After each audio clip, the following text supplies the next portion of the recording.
In this video, we will focus on the functional anatomy of the male reproductive system. Let's begin by simply identifying structures that are important in the male reproductive system. These include the vas deferens, also called the ductus deferens, the penis, the testes, note that only one testicle is shown in this diagram, the scrotum, the bulbourethral gland, the prostate gland, and finally, the seminal vesicle. You have to have a basic understanding of location in order to understand function and how all these structures work together. We will begin with the testes, the male gonad. This is a diagram of the longitudinal section through one testicle, so you can now see what's inside. Notice that the majority of the testicle is composed of seminiferous tubules. These tubules produce sperm via spermatogenesis. But how? Let's take a closer look. In order to do this, we need to zoom in on the seminiferous tubule and take a cross-section through the tubule.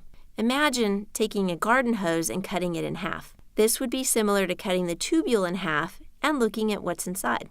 The lumen of the seminiferous tubule is lined by cells called Sertoli cells. These Sertoli cells are connected via tight junctions. Lining the outside of the Sertoli cells is a layer of smooth muscle. Outside of the Sertoli cells are the Leydig cells. These are all the cells that are really important. In addition to these structures, you will need to be familiar with the following compartments: the basal compartment and the luminal compartment. These compartments are basically talking about regions of the cross-section.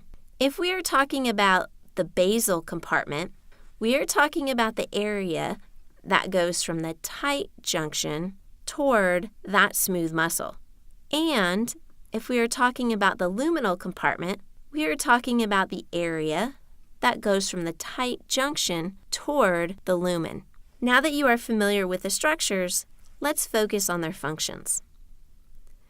We begin with the Leydig cells, also called interstitial cells. The Leydig cells secrete testosterone. The Sertoli cells support sperm development, or what is referred to as spermatogenesis. The smooth muscle surrounding these Sertoli cells allows for peristalsis. This process is important as it will propel sperm through the seminiferous tubules. Well, that's all fine and dandy that the Sertoli cells produce the sperm, but how do the sperm get out of the seminiferous tubules and out of the testes? This is our next goal. So here are the sperm in the seminiferous tubules. The sperm has been produced by the Sertoli cells and released into the lumen of the seminiferous tubule. Those sperm then travel through this little region here called the rete, testes, and into the efferent ductules.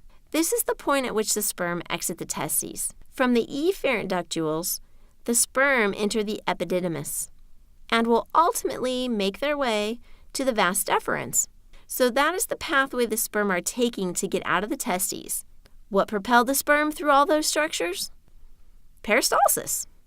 Now the sperm are in the vas deferens, right? The vas deferens connects with the seminal vesicles to form the ejaculatory duct. At this point, the sperm is mixed with fluid that came from the seminal vesicles.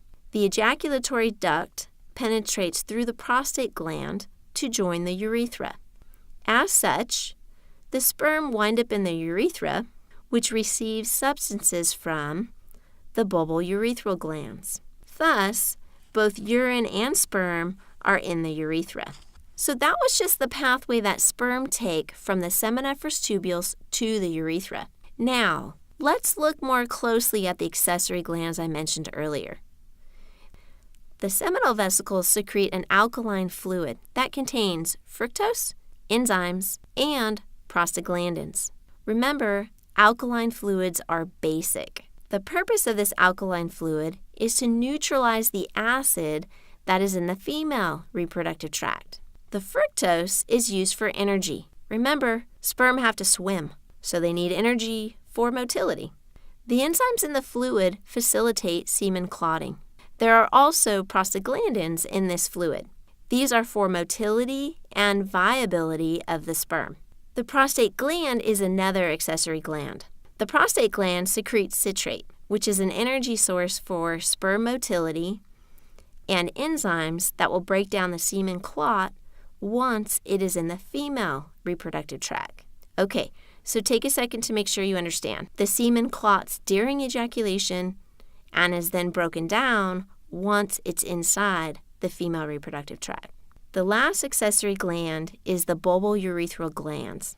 These glands secrete a fluid that contains mucus. Why is mucus important? It serves as a lubricant.